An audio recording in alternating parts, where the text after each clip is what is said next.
আমরা জয় শ্রীকৃষ্ণ, রাধে রাধে। আর এই যে সকাল সকাল উঠে বসে আছি। সকাল সকাল বলতে কি, আমি ভোর 5টায় উঠেছিলাম, তোমাদের দাদাভাইয়ের কাজে গেল। আর তারপরে উঠে কাজ মাজ সেরে একটা একটা করে কাজ সারতে সারতেই সময় চলে গেছে। আর তারপরে দেখছি ছোট্ট সোনাটা উঠেছে ঘুম থেকে, দাঁত মাজাচ্ছি। হ্যাঁ, আর দাঁত মেজে এবার খাবে, খাবার আছে দাও খাবে। আর আমি তো তোমাদের দাদাভাইয়ের সঙ্গে 5টার সময় আমার একটু চা নিমকি খেলাম। আর তোমার দাদাভাই কাজে চলে গেল। আর আমি এবার কী বাজার হবে, মানে কী রান্না করব, তোমার দাদাভাই তো সব ঘাড়ে চাপিয়ে দিয়ে চলে গেল, পয়সা দিয়ে চলে গেছে।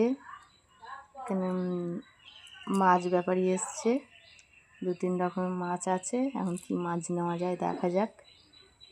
এখানে মাছ ব্যাপারী আসছে, সেখান থেকে বিক্রি হচ্ছে। আর তোমাদের এই বড় সোনাটা এখন ঠাকুরঘর মুছছে। ওর এটা ডিউটি, প্রত্যেক দিন এই ঠাকুরঘরটা মোছেও। এই যে আমাদের এই ঠাকুরঘরটা মোছে।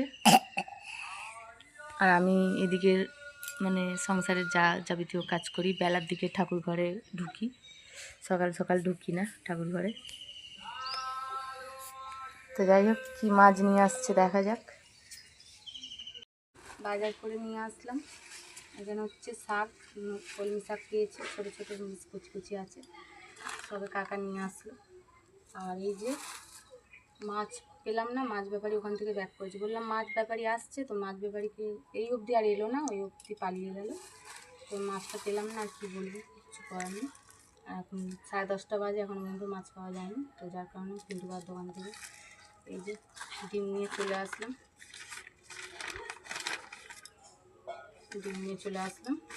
ডিমের তরকারি করবো, শাক ভাজবো।